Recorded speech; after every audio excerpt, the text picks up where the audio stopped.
Today, a deep dive into Suburbia, the land of paperboys, carpools, and backyard barbecues. It's also, of course, one of the most hotly contested political territories in the country, no matter the state. In other words, as one of my next guests says, the new swing states aren't states, they're suburbs. In both red and blue states, the burbs are the new battleground now for two reasons. One, they've become more demographically mixed in recent years, seeing an influx of different voters, including immigrants and folks from more rural areas. And two, suburban areas were hit particularly hard by the recession, creating economic hardship that used to exist mainly in inner cities. In fact, city centers have seen an upward trend in recent years, drawing more people back into urban areas. Meanwhile, the suburbs have struggled. Today, there are more poor Americans living in the suburbs than the inner city. Just digest that fact here a minute. The trends have redrawn the political map. Instead of red and blue states, political divisions are more likely to be delineated by population density. In fact, you can see the breaking point clearly when you map Obama and Romney voters by population. The split comes right around 850 people per square mile. It's an area similar to the size of Knox County, Tennessee, Knoxville, or Bucks County, Pennsylvania, right outside of Philadelphia. People in more crowded areas tended to be Obama voters. Those in less populated areas tended to vote Romney. Overall, Democrats do best in heavily populated urban areas and heavily populated suburbs, even when they are in red states. Republicans have an edge in the affluent exurbs, the less densely populated areas between the suburbs and more rural communities. It's the folks literally stuck in the middle. It's the poor, white, and middle-class population that are now up for grabs. Richard Florida is a co-founder and editor-at-large at the Atlantic Cities, and he says it's been that way for the last decade or so. He writes, from 1996 to 2004, the middle-class suburbs leaned Republican. Since then, it's been a tug-of-war, with the Democrats coming out on top in 06 and 08, the Republicans pulling ahead in 2010, and the Democrats making a comeback in this area in the 2012 election. So with me now to talk about this, I've got Dante Chinni, director of the American Communities Project at American University and co-author of Our Patchwork Nation, and of Richard Florida himself, co-founder and editor-at-large of the Atlantic Cities, and a senior director at the Atlantic. So Richard, since we quoted from your column, I'm going to go to Dante first. Dante, you've been breaking this up for quite some time. We've talked about different things with Patchwork Nation and the work that you've done, but this basic split here in the suburbs,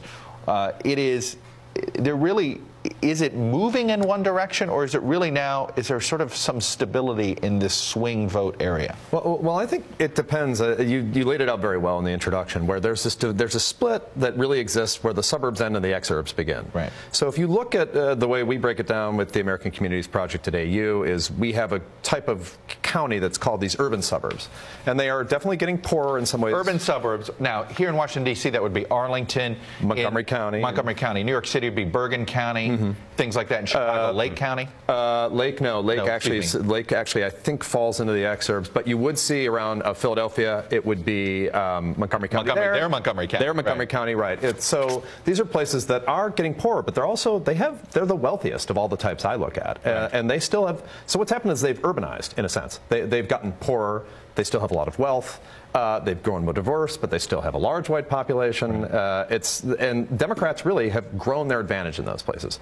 The exurbs, however, it really is, that's where the fault line is. It's like when you get to the point, you're right, you get to a point where population density decreases, Republican vote increases, and the Democrats have really held the cities as these urban burbs have urbanized. They've grabbed these urban burbs, and Republicans have retreated to the exurbs and really beyond to rural America. So that's a look at it nationally, but Richard, you found that there was an interesting little difference between how these swing suburbs vote. And I talk about the swing suburbs sort of where Dante just painted it, right in between, right in that fault line between the exurbs and the inner suburbs, where if it's a red state, then these folks are more likely to lean Democratic. If it's a traditionally blue state, these folks are more likely to lean Republican.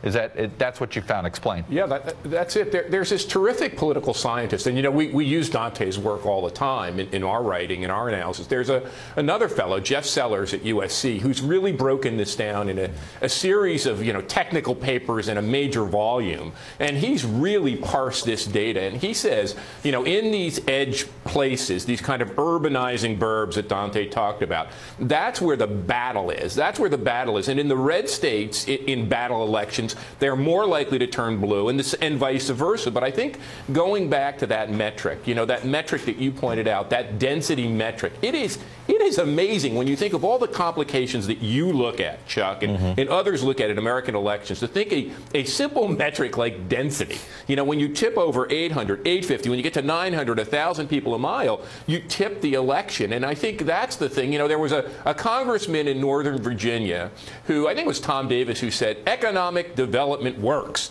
And what he meant was when economic development occurs, a suburb, an edge area, a fringe area that Dante talks about, starts to tip from being red or more Republican or conservative to blue. And I think that's what's going on. And on the long run, that favors the Democrats. In the short run, it goes back and forth. But in the long run, it seems to favor the Dems. You know, Dante, and this is where, because the tipping point is what? It brings in a more diverse population. Right, exactly. I mean, that's the number one thing. And then the diverse population means, you know what, leave the social issues aside. They're more sensitive to some of these social issue arguments. That's true. And, you know, I hate to just talk about, I hate using words like correlations. I don't want to dip in all that stuff. But there is, what you really see with that 850 mark, when you get in the divide between the exurbs and the suburbs, it's not just about, the numbers are the indicator. But the numbers, population density per square mile is the indicator because it indicates other stuff. So when those places are more densely populated, they are more diverse, like you say. And also, what you have is people who've moved into these places, in these urban suburbs. Some of these urban suburbs look a bit like cities now, where what Tom Davis is saying, what Richard was talking about.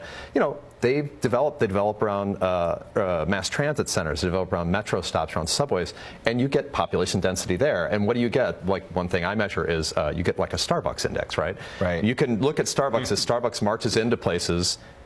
They change, and the big one is Whole Foods. If a Whole Foods moves into your neighborhood, and you're a Republican, you either better buckle down and bring your friends in and try to fight back, or leave, or you better shift your. You know, it's interesting here, Richard, is it also feels as if what we defined as the suburbs in, say, the 70s and 80s, right, when the suburbs, basically Democrats won the cities, Republicans won the suburbs, and that's how elections went back and forth, that the suburbs have essentially moved, right, geographically shifted. Is that fair to say?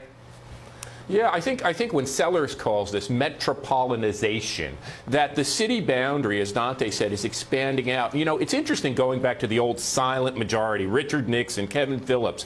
The suburbanite always wanted a yard. You know, David Brooks's patio man with his grill and his private garage for his car to commute to work. He wanted government off his back.